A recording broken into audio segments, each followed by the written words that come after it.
First of all, we are going to discuss jobs to be done as a framework and highlight a specific case and actually a set of cases where you can apply the framework. And when we create a new product, when we address those needs, our customers may still be hesitant if they want to change from the old solution to the new solution. And in this case, we are talking about the map of four forces. This map shows us how the demand is created. So let's discuss the map and we will work with the map further with the rest of you. So the basics, and it's very simple aspect of the map. One of four is disadvantages of your competitor solutions in the eyes of customers. And I would highlight that in the eyes of customers. So for example, you as an IT expert may see that their systems runs inefficiently, but a customer may not see that. So in their eyes, it's actually not a problem, a disadvantage. The disadvantage is when your video call solution, it's a lot of computer memory, so your computer start working so slow you cannot finish any task.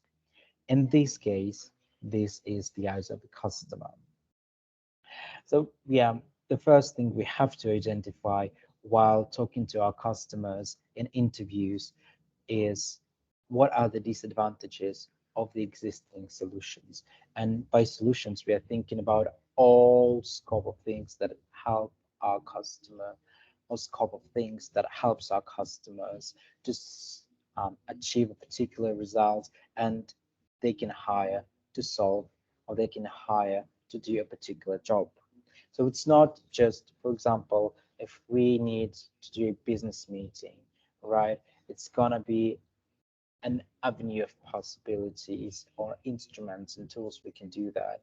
It can be either in person or online meeting, and they will have their disadvantages. So the more specific your job is, the more specific your product is, the more specific your solutions, the scope of solutions is.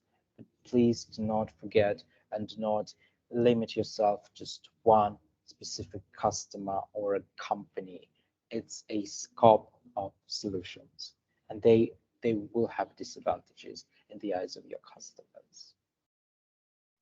The second thing is it's the great one, and we think about our advantages, what we can do better and what we are doing better already.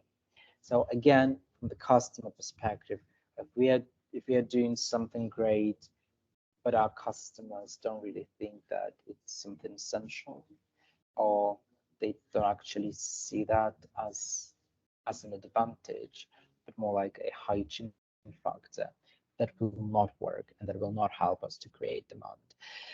So in this part of the map, think about your advantages that in the eyes of a customer really works well. And in this case, really think about the wow effect when customer says, oh, I absolutely love this function on your platform, or I absolutely fascinated with this particular element of your design. The next part of the map is habits. And the habits are the force that influences our customers to actually not switch to a new product. We are used to a particular solution, and to switch to a new solution, we need to change our habits. And as people, we don't really like to do that, to be fair. In this case, try to identify what habits do people have now and what habits you will have to address in your campaigns or with your products. And the last but not the least force is fears and anxieties. They're not better than habits. Again, they prevent our customers from switching from one solution to another. If your customer really thinks or feels like the solution will not work properly, or they have some fears or anxieties, for example, privacy or anything like that. Even if the rival's product, even if another solution works worse, they've got that fears and anxieties, they may not switch to your better product. The map is pretty simple. It's just 4 quadrants where we put disadvantages of rivals and advantages of us, habits of customers and their anxieties. How does this map really look?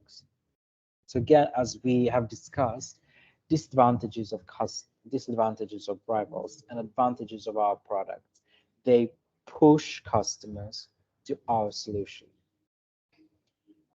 Habits and fears and anxieties, they pull our customers from our solution. So it's like two-way road. Some habits are pushing, some habits are pulling. So what you have to do is to actually achieve the balance.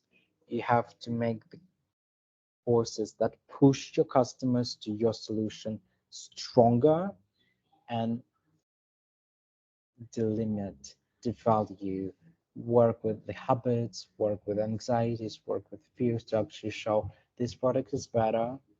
And don't worry, you will not spend a lot of time, a lot of resources, a lot of your energy to switch for a new product. A great case of that is actually Samsung and iPhone rivalry. So they actually create a solutions so you can transfer your data from one phone to another phone seamlessly.